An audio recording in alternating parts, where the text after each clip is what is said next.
What's up, everybody? I'm your co-host Husam Patel here on Scouting the Fins. This show is brought to you by ThompsonCigar.com. Use promo code 3yards20 for 20% off your order of $75 or more. Once again, use promo code 3yards20 for 20% off your $75 or more on ThompsonCigar.com. My co-hosts, Coach and Eric. Gentlemen, how are we doing today? Doing well. Excited to have Travis on. Some, I think, rather intriguing offseason updates. Some housekeeping notes on the Dolphins that I think are pretty intriguing that we've gotten in the last few days here. So I'm excited to get into it. Yeah, the same. I mean, Travis has been a guy that we've talked to for a little bit here. Been looking forward to finally getting him on and having these conversations. And of course, always loved, talking a little bit of Dolphins updates here. Yep, we'll have Travis Wingfield on pretty shortly, but we got to talk about some things Miami Dolphins wise. The big news that came through another one of our podcast friends from the Dive Bar, cornerback Kader Kohu will be re-signing with the Miami Dolphins, according to himself. So that is some big news. We talked about on last episode, the Dolphins are a bit short in the secondary, specifically the cornerback room. Does the signing of Kader Kohu mean that the Dolphins may not necessarily target the defensive back position at number 13? I don't think it makes a huge difference there. I mean, even with Kohu and Ramsey, you still really need to have a third cornerback that can play consistently. And I'm not sure that you can go into the season confident that that's going to be Cam Smith or Storm Duck. So definitely like the security of Kohu saying himself that he is planning on coming back because, the tender that they gave Kohu was one that gave other teams the opportunity to sign him to an offer sheet, and the Dolphins would have to match that.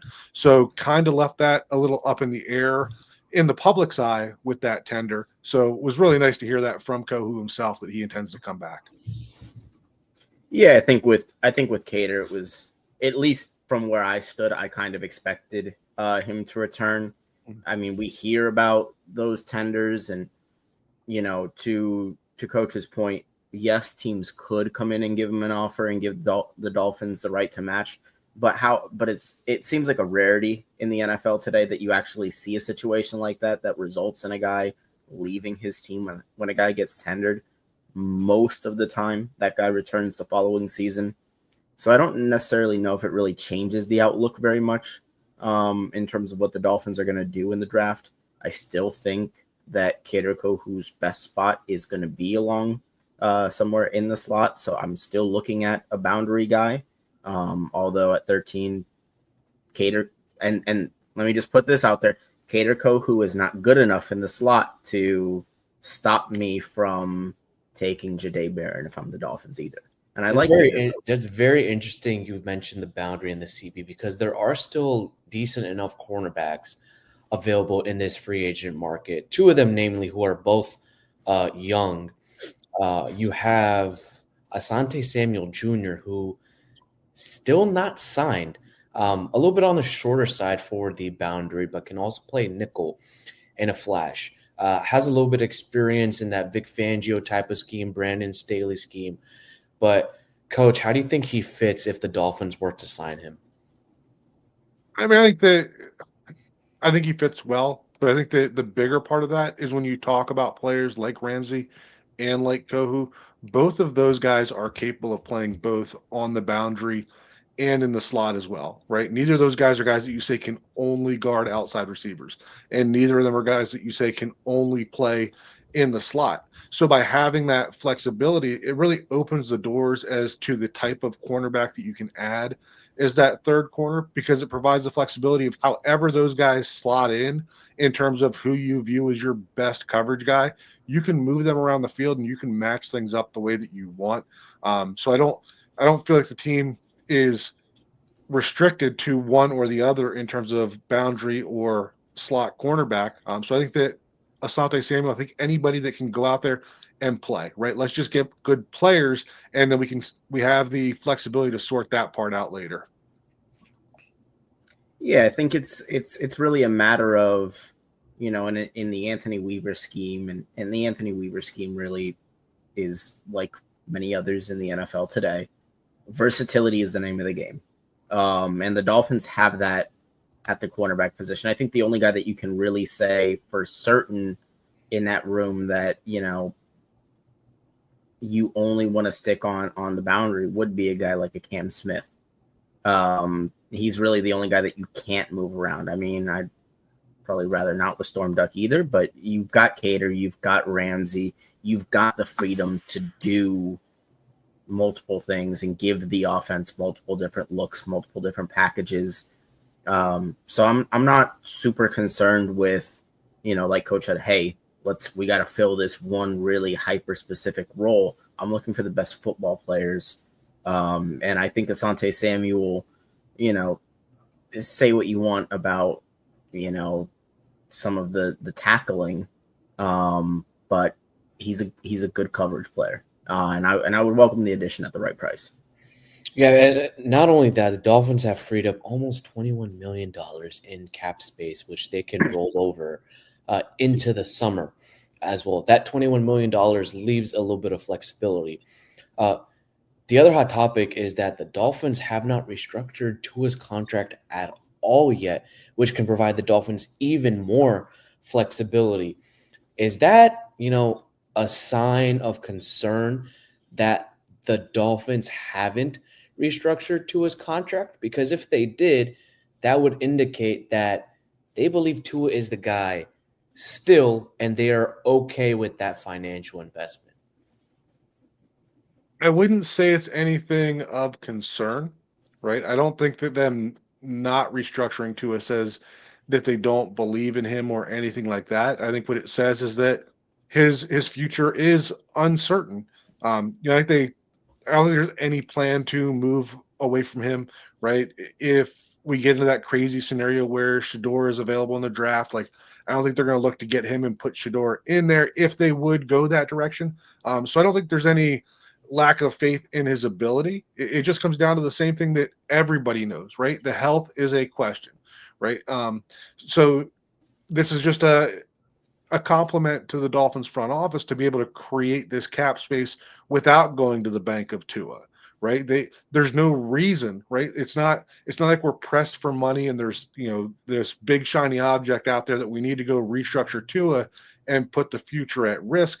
To do that, you're sitting here with this flexibility in the space now, and you don't have to do anything with Tua. So you can do anything you want right now with that $21 million, and you can bring any player you want in, and you don't have to commit to Tua any longer than what they are right now. Yeah, I think one of the things that it tells me is, and I think people are going to take this word, because I think that this word, when it comes to quarterbacks, usually indicates, or people take it as a lack of faith. When we have insurance for when our car, we hit something, the insurance covers. Restructuring Tua's contract is canceling your insurance policy. Because at that point, you have no more outs if something were to happen to him. You're on the hook for everything. And it's not necessarily about Tua the football player, because as a football player, I think we all agree that, he's more than good enough to get the Dolphins where they need to go. But with the history, physically, you have to be prepared for that possibility. I also think that, like Coach Smith said, you're looking at $21 million in space. You have enough money to hopefully set some aside if Calais Campbell decides he wants to play in Miami. You have that just on hand to offer him. There's still players, as you mentioned, like Asante Samuel out there, like a Will Hernandez out there, that the Dolphins have this money in their back pocket just kind of burning a hole, and it keeps their flexibility and it keeps their options open. And so there's just no need to push it right now. Yeah, I'm kind of surprised that with the amount of belief the Dolphins have said that they have in Tua, that they did not restructure it. So they are playing it very smartly, as you said, Coach. They're playing it smartly, and they don't want to cancel their policy, their policy insurance. Yeah, I think there's a bit of a cautionary tale there as well. I mean, just look back to before the 2024 season when they restructured everybody. One specifically is Tyreek Hill, right? They restructured Tyreek right before the season started. And when you did that, you took away an opportunity where it would have been a lot easier to move off of Tyreek if that's what they wanted to do after his comments there at the end of the season. But by doing that restructure, you took away that insurance policy, just like Eric said. So I think that from a Dolphin specific viewpoint, there's a very recent cautionary tale that gives you pause in doing something like that again. So basically, they kind of learned their lesson, but Eric, does Chris Greer learn his lesson specifically? We've talked a lot about the offensive line. Like, yeah, he invested in the offensive line with James Daniel and Larry. I keep forgetting Larry Borum. I always think of Bosom, but it's Borum. It's Larry Borum for sure. But there's two other guys out there: Will Hernandez, Brandon Scherf, and I totally forgot that Dalton Reisner is also available, and he might be there for cheap. Yeah, so it's easy to give the devil his due and kind of say, Chris Greer has learned his lesson in this offseason. Maybe this is speculation on my part, but the fact that there really hasn't been money that's been pushed into 2026 all that much in this offseason kind of indicates to me that there might be a mandate in place from higher up to not sacrifice future flexibility because of the fact that the future is murky for Chris Greer. Because we know the type of guy Chris Greer is. Chris Greer is swing for the fences, worry about tomorrow. I'm going to go all in today. That's been his MO. Now, granted, I think he's put himself in a very good position to still address the offensive line because you've got a Dalton Reisner out there, because you've got a Brandon Scherf out there, because you have those players and you have, more money than a lot of teams have to throw around still at this point in the offseason. And that's not even counting guys that are going to, eventually get cut once training camp starts up. So again, they're keeping themselves in position to, modestly improve the team and really kind of let this draft be the determining factor of the offseason. And I think when you've got 10 picks, I think that's a fine way to go. Yeah, with those 10 picks, I'm kind of under the impression that at least one of them may be for the offensive line. And I may be getting ahead of myself here, but there could be an assumption that the Dolphins may have an agreement with Calais Campbell to see what the draft roster looks like and if Calais Campbell wants to come back. You could also assume that maybe they could have a potential handshake agreement with the other free agent guards saying, hey, let's see what the draft looks like. Let's see what the roster looks like. Let's see how much cap space we have. And then maybe we can go ahead and sign you. All right, folks, before we get Travis Wingfield on, we will take a little bit of a break. So go ahead and grab your phone and your dancing shoes. It's time to make entries on March college basketball with Underdog. Nothing beats March basketball. Bring the fun of a bracket to every game day by making entries on Underdog. To play, choose whether a player will go higher or lower on one of their stats: points, assists, rebounds, and more. They've got all your favorite leagues, teams, and stars to choose from. Create entries with all basketball picks or mix and match across other sports. You can play with as little as $1, and if you get everything right, you can win up to 1,000 times your money. So turn $1 into 1,000 just with your hoops knowledge. Download the Underdog app and sign up now using the promo code 3yards to unlock a special offer. Again, Use the promo code 3yards to unlock a special offer of up to $1,000 in bonus cash when you make your first deposit. Join in on the fun when you sign up with promo code 3yards. Claim your special offer today and get up to $1,000 in bonus cash instantly upon first deposit. Higher or lower, you make the call on Underdog. Must be 18 plus, 21 plus in Massachusetts and Arizona, 19 plus in Colorado for some games, 19 plus in Alabama, New England, and present in a state where Underdog Fantasy operates. Terms apply. Void in Colorado. Concerned with your play, call 1-800-GAMBLER or visit www.ncpgambling.org. In Arizona, call 1-800-NEXT-STEP, 1-800-639-8783, or text NEXT-STEP to 53342. In New York, call the 24/7 Hope line at 1-877-8-HOPE NY or text Hope NY to 467-369. Must be. All right, and we are back with our special guest, the host of the Drive Time podcast, Travis Wingfield. How you doing today, Travis? I'm doing good. I really liked your guys' previous ad read that had Alf come on and do all the conditions where they speed his voice up. And like I've done that a few times because I do some like phone tree reads and stuff for the Dolphins. And when you speed my voice up, it's unlistenable. So every time someone can do that successfully, I'm always impressed by it. What's up, guys? Good to see you finally on here. Of course, big shout out to Alf. Big shout out to Alf on that. Well, Travis, we'll talk a little bit about the offseason of the Miami Dolphins, some of their free agent signings. So we'll kick it off with, what was your favorite part of the offseason signing period?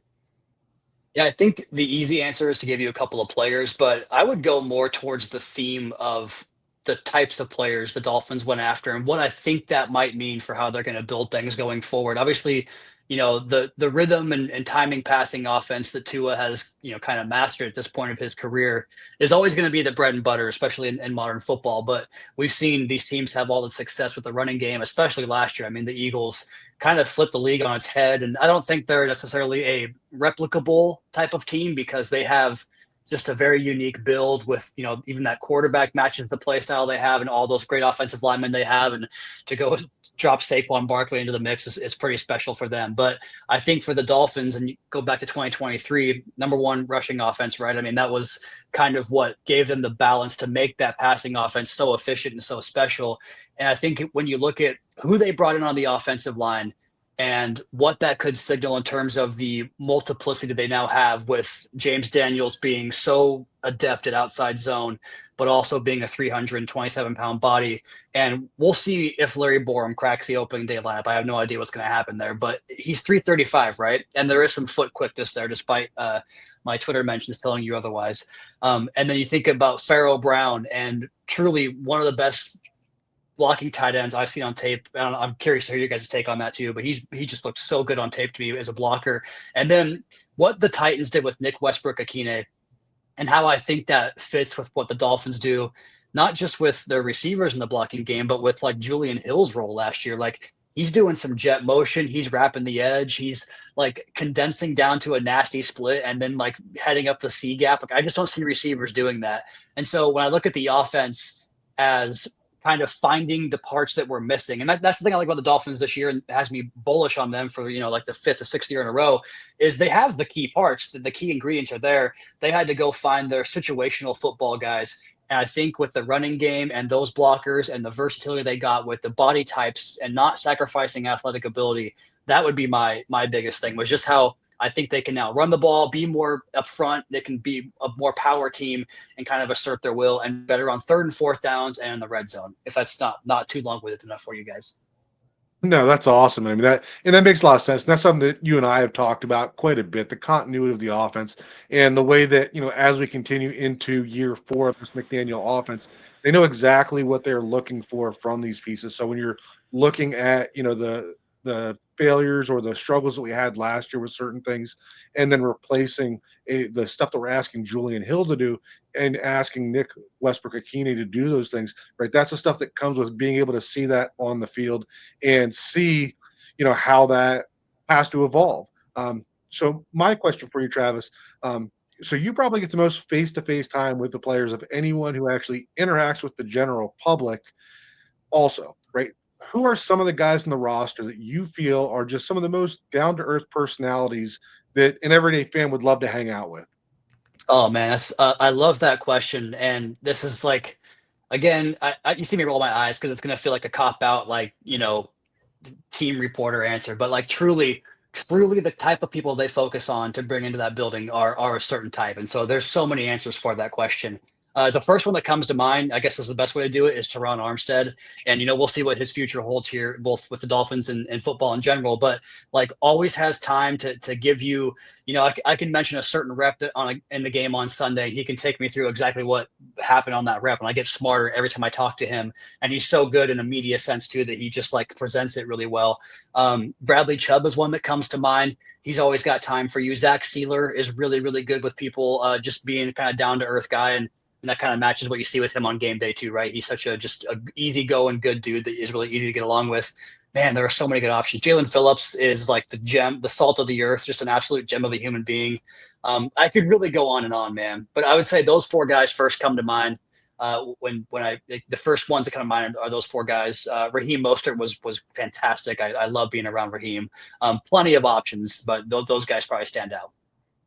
You spoke a lot about the multiplicity of the run game, and I did a little bit of deep diving, and I showed Coach this, that 50% of their runs were wide zone, outside zone type of run. 29% were outside zone, and 27% were inside zone.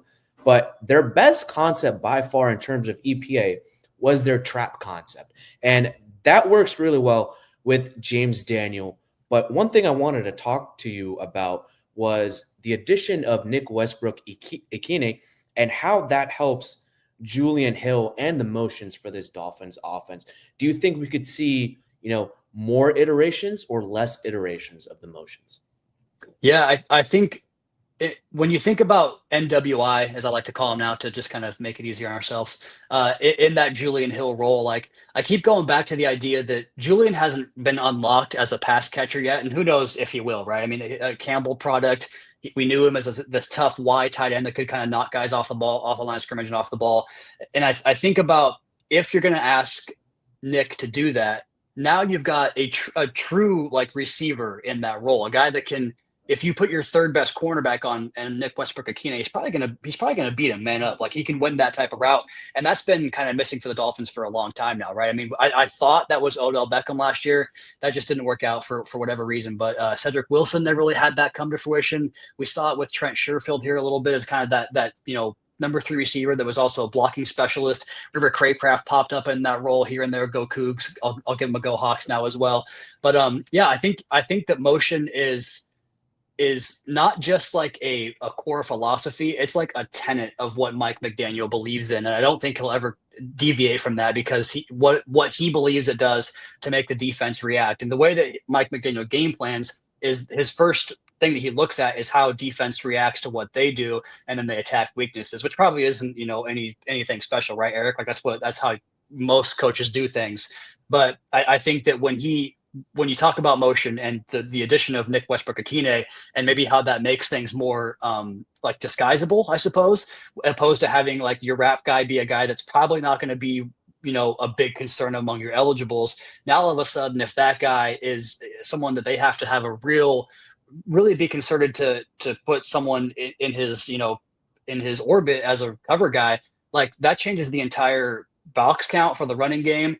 It can change the coverage. It can lift coverage. It can maybe pull attention away from Tyreek and Waddle, which if we get any of that at any point, I'm going to take that as a win. So I don't know if I answered your question, but I do think that just motion, I would be very surprised if the Dolphins ever got away from their motion game. And I think that's why you look at a Pharaoh Brown and a Nick Westbrook-Ikhine as really good fits in this offense. Yeah, Coach, we talked a lot about these motions, and we felt like they should run a little bit less of them because of some of the tendencies we saw in the run game. But my question to you, Coach, is, as what Travis said, does this reinvigorate Coach to utilize Pharaoh Brown and NWI much more and have a expansive motion game than what we saw last season? Yeah, I think so. Right. When we talked about it last season, it was more of the personnel that we had, they were not grasping those concepts. It was causing too much confusion up front as to who those second level blocks were. So those conversations were more about the personnel that we had trying to do that and the adjustment to fit the personnel that you have. Right. So we move into this year and we add guys like James Daniels, we add NWI, we add Pharaoh Brown, right? And now these guys have a whole offseason that hopefully, right, these are high IQ players that they can be able to see those adjustments on the move and be able to adjust their blocking schemes. I see Caroline there. Keep it rolling, baby. No, We're good. And we get to see how that works, right? You want to be able to do that stuff, right? You don't want to say that you have to go in and limit yourself, because being able to go out there in one formation, have that shift that looks like a motion, then add your actual motion, right? Like you said, you aren't always gaining information from that. Even if it's not for that play, it's for a play that you're setting up later. So you don't want to eliminate that. But hopefully some of these pieces that we have brought in, when you talk about an NWI doing that stuff over a Julian Hill, who is still a very young player mentally, right? Hopefully we can, find a way to still land those targets and be able to maximize those motions. Hassan, forgive me here. This is something I do a lot on different podcasts that I guest on, and I don't know if people like it or not, but I do it anyways. I like to ask you guys questions, so because I want to follow up on that, because you made a point earlier, Coach, about going into the fourth year of the offense, and like we haven't seen that type of continuity for the Dolphins on either side of the ball. Shoot, when was it? Like Maybe I like the legit don't Gase even era? know. Yeah, and that's not like the good continuity you wanted, right? So Right.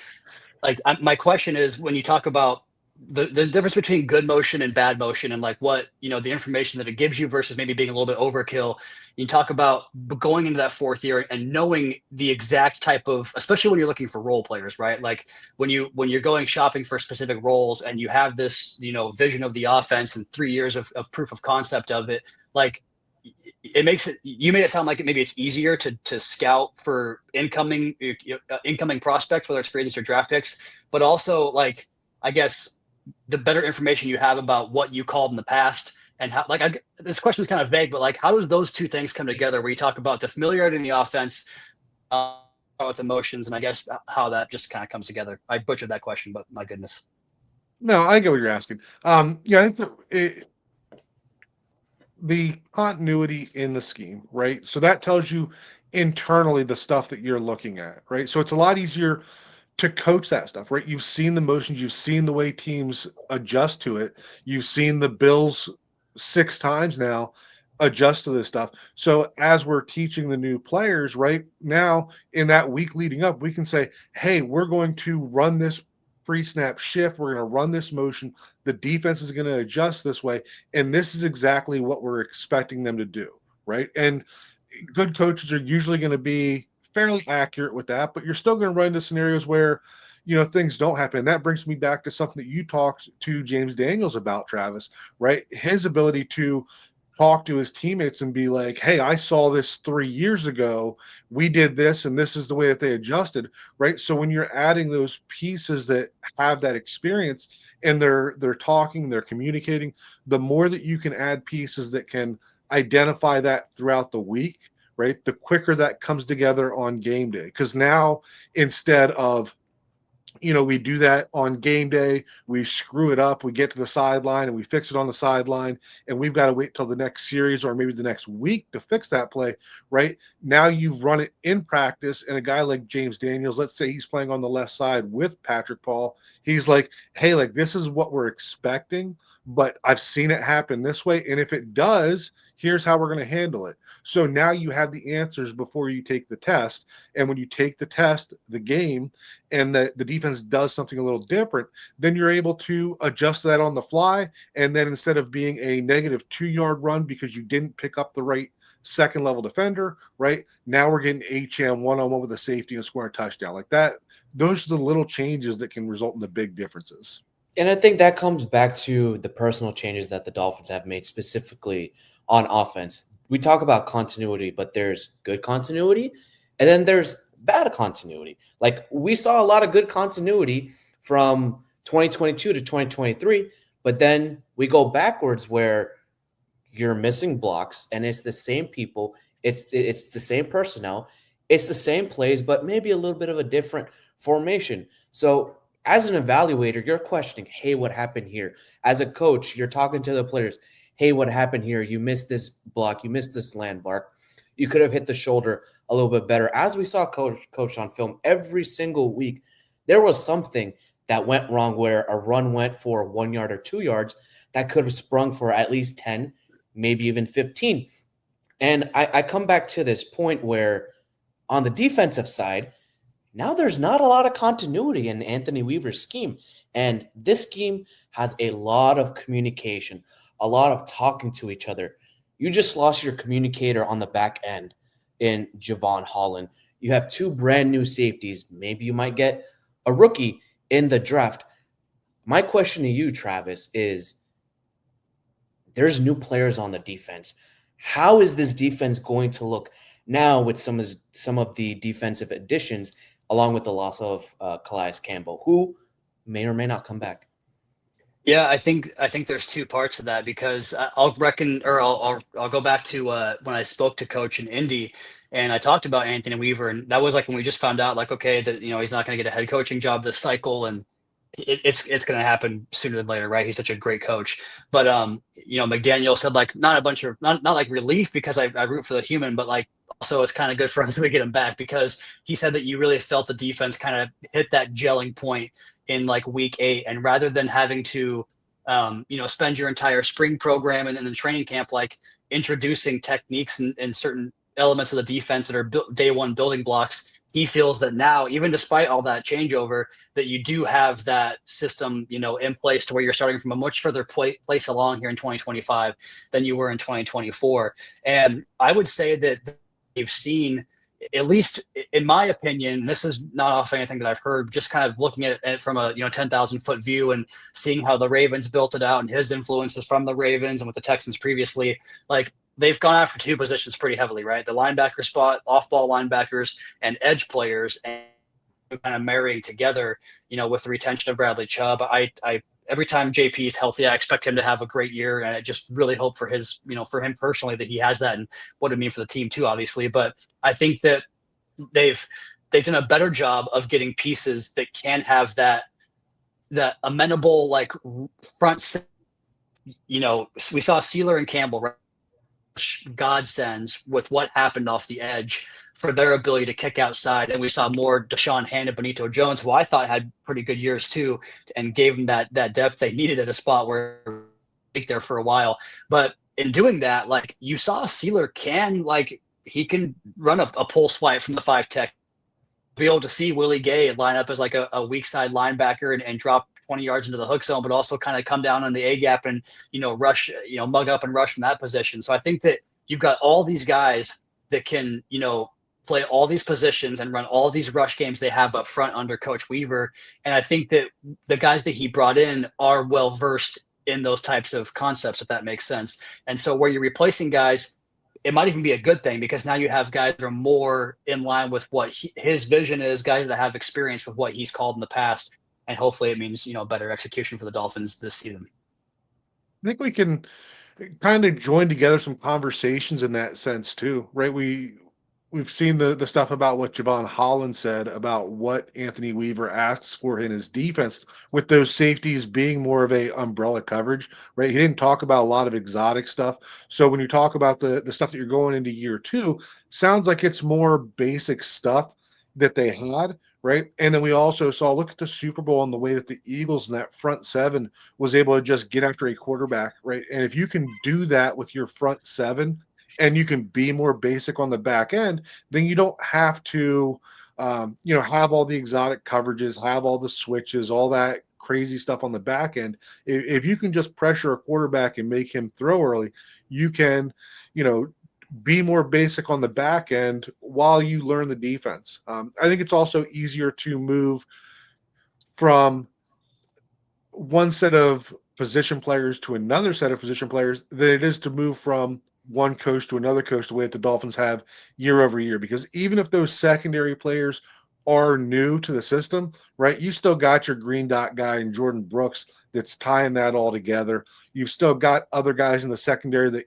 maybe they're not the high end guys, right? But you still got guys that have been in the system, know the verbiage, in guys like Storm Duck, Ethan Bonner, right? Even if those aren't the guys on the field, they can still be part of that conversation that helps to get other guys up to speed, as opposed to bringing in a new coach where everybody's just kind of swimming in the information. So, I do think that I would expect to see some more basic stuff early in the season as our new secondary guys figure it out, but I'm not too concerned about communication mishaps there. I, for one, am kind of relieved that Kader Kohu is back with the Dolphins, according to what he said on our Friends at Dive Bar podcast. But this leads me to believe that there might be a specific target at number 13. Travis, what's your read on what the Dolphins might do at number 13? And do you have any sort of players that you hope the Dolphins could draft at number 13? Yeah, I'm starting to whittle down my short list here pretty good. It's kind of been in the same ballpark. I try to pride myself on not changing too much because I think that can be a bad process throughout the draft process. Like, trust your gut from your first couple of watches. Obviously, we go back and retouch up the film, but I'm kind of going through that right now where I'm looking at some of the DBs and some of the defensive tackles in that spot. And I think that everyone has this expectation, and we go through it every year where it's like, okay, well, the Dolphins have X, Y, Z need. And really over the last few years, like, they've done a good job in free agency of kind of taking away the needs, right? And going into the draft with a bit of an open ledger in terms of we can go any direction we want to because we could play a game tomorrow. And I think they're close to that. They're not maybe quite all the way there, but they're getting closer. And I would be surprised if they went into the draft and had this concept of like, right now we only have Zach Sealer and Benito Jones, a defensive tackle. Therefore, pick 13 is a defensive tackle. I think, Chris has been upfront about how when you do that, that's when you typically make mistakes in the draft. So I just want everyone to be aware of that. And, I see the post. It's like, if we take a cornerback at 13, I'm going to riot. It's like, dude, if he's the best player and he makes your football team better, don't be mad about any position ever. That's my soapbox. Now, to answer the question, I think, maybe those positions of need that you have right now are what gives you the best player, because that safety spot to me has two guys. And, I don't think Jahdae Barron is a safety, but I think he can do it. And we saw a lot of times last year, the Dolphins would invert their cover too and run Kader back into the deep half. And I think that he would be a fantastic fit doing that, rushing the quarterback, playing the hook zone, defending the run, fitting the run. Like, does a little bit of everything. I just love his game. And I was all about him. And then Kyle Krabs texted me the other day and was like, hey, do you know that Jahdae is going to be 24 at the start of the season? I'm like, yeah, but whatever. It's still, 7-8 years of really good play if he hits. And then you look at a guy like Malachi Starks. And we would love to hear your guys' take on this, because I think the debate at the position is Malachi Starks and like a polished, ready now player who does have high end upside, in my opinion, too, despite not testing super well, versus a Nicky Manwari who, if you look at what we did in the offseason, like Ifeatu Melifonwu is much more of the Manwari type, archetype than he is a Malachi Starks. And I'm so fascinated by what they might do if faced with that decision for those two players. So those guys I think are on there. And then obviously defensive tackle. I think Kenneth Grant is like the next Dexter Lawrence. I think he's a great freaking player, 345-pound guy that can defend the run. And when he gets that motor going, he is tough to stop. And then obviously I'll bring it back with my, speaking of keeping it, the main thing all the time from December to April, the way Tyler Warren would change the offense, man. The way he can do all the stuff we talked about in the motion game, the way he could give you fullback and H-back reps and flex out and be a mismatch piece if you send a linebacker or a safety out there, the way he runs with the ball in his hands after the catch, the way I think that he could be a wildcat quarterback or a quarterback speed quarterback. Like, I don't see a world where you draft him at 13 and he doesn't play like 85, 90% of the snaps and can be that like surplus. We talked about the hitting all the situational needs you had this offseason. Like, he does all of that. He increases your ability to seal the edge in the outside zone game. He can make you an ass kicker in the downhill game, whether you want to run power or, if you want to run duo or inside zone even. Like, I just think that the way he could be a force multiplier in all three phases of the game, no matter what you did at tight end, no matter the fact that I love Pharaoh Brown, no matter the fact that you still have needs elsewhere, like, I just think that he would improve this team so much. And the thought of him in this offense, like with what we have at the eligibles, regardless of what the offensive line looks like, is just way too enticing for me to pass up. So he remains my top guy. But man, they've got a lot of choices at that spot. Emmanwori is his top guy. No. Tyler Warren. No, Warren. Oh, Tyler Warren. I'm Warren, sorry. tight Tyler end. Warren is your top guy. Tyler Mhm. Warren is your top guy. Coach Eric and I ran through this exercise about the safeties, and last week our pod we did a 2-round mock draft, and my top safety was Nick Emmanwori, and for the reason just because of his athleticism and the potential. However, I will say with the Emmanwori versus Starks debate, do you want a guy who has the high-end athleticism that has the potential to produce, or do you want someone that can produce right away, who has that high FBI, that can do a lot of things, who has that versatility? And Coach said it best. You want versatility in this defense, and Starks brings that. And there's a little bit of that discussion between Starks and Emmanwori. It's the draft hype that Emmanwori is receiving up against the fatigue of Malachi Starks. We know who he is. And then, again, it comes back to the conversation of wide receivers. I did the exercise last week, Luther Burden or Emeka Egbuka. And who fits in this offense better? Like Burden, of course, he was a top 5 guy last year before the draft. And then you have Emeka Egbuka, you have his character, the NFL bloodlines coming from Ohio State, the better scheme fit as well, along with the height, weight, and the physicality. So it's that conversation you're going to have in that draft room. If I'm one of those evaluators, I'm going to take that productivity over that raw athleticism because I want a guy that can contribute, that can play 70 to 80% of snaps, kind of like Chop Robinson did last year. Like Malachi Starks and Nick Emmanwori, they're both good. They were both good players in college. But who's going to translate better to the pros in Anthony Weaver's scheme? And I think that might be Malachi Starks. And it's a little bit redundant with Melifonwu and Nick Emmanwori. And to bring it back to Starks and the discussion we had about the rush game up front and being more simplified in the back end, to me the best part about Starks' game is the way he reads like 2 and 3 man route concepts and doesn't take the cheese, like whether it's a vertical trying to displace him or try to pull him to the flat with like giving him like a big hit, big eyes type of moment where he gets pulled out of the hook zone. Like he knows route concepts and he drives in those.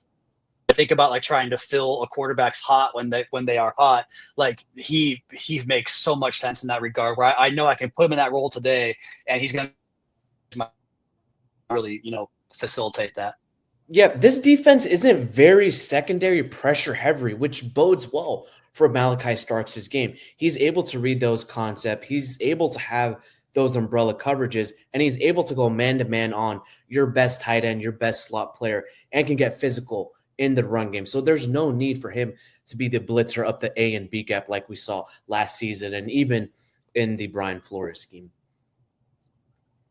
Right. So to the point that you said that Kyle brought up, Travis, about Jahdae Barron's age, right? I get that 4 or 5 years ago, right, that would be a big red flag, right? But when we look at the way that with the college game today, between COVID years, between NIL, right, there's a lot more reasons for a player to stay and play college football than just not being good enough to come out in the NFL, right? Some of these guys are going to make more money playing in college than they would as rookies. So I don't make that a automatic disqualifier for me anymore. Barron is a guy that I like a lot. Obviously, like Starks and Emmanwori, the idea of the simplified umbrella coverage, for me doesn't rule out Emmanwori. Shouldn't rule out anybody. But I think that simplified idea may, I don't want to say lean towards the athletic specimen, right? But if you've created a role where you can put a player in there who is just a great athlete and you're not asking him to do a whole lot, right? Then maybe that's where you would lead to an Emmanwori. And I love Starks. Like you guys have said, just one of the smartest players in the secondary, not concerned at all about his athletic testing.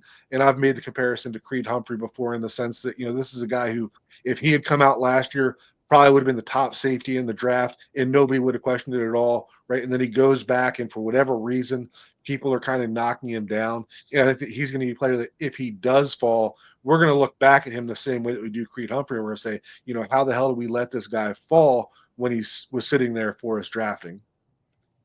Yeah. I wouldn't say that the whole, the Javon Holland comments, totally disregard. Like, look at what Kyle Hamilton did for that Ravens defense. The way that he opens up so much for that defense. Like, if you told me I was getting that impact, turn the card in today on March 27th. Like, I don't give a damn, because if I have that in my back end with what I think they've built up front, like, let's go. Like, we're good there. Because that's, man, I've said this in the podcast 70,000 times this week, it feels like. But if you have a dumb safety play, you don't have a good defense. And so, like, when I know that Starks is going to be a very high IQ and going to, anticipate from that safety position, I think there's a lot of value to that. Yeah. As always, folks, and Travis, thank you so much for joining here on Scouting the Fins. Stick with us here on the 3 Yards Per Carry podcast. Scouting the Fins is also part of the 5 Reasons Sports Network. You can find Travis Wingfield on X, on Blue Sky, and you can find his Drive Time podcast on Spotify, YouTube, along with ours on those platforms. As always, folks, go Fins.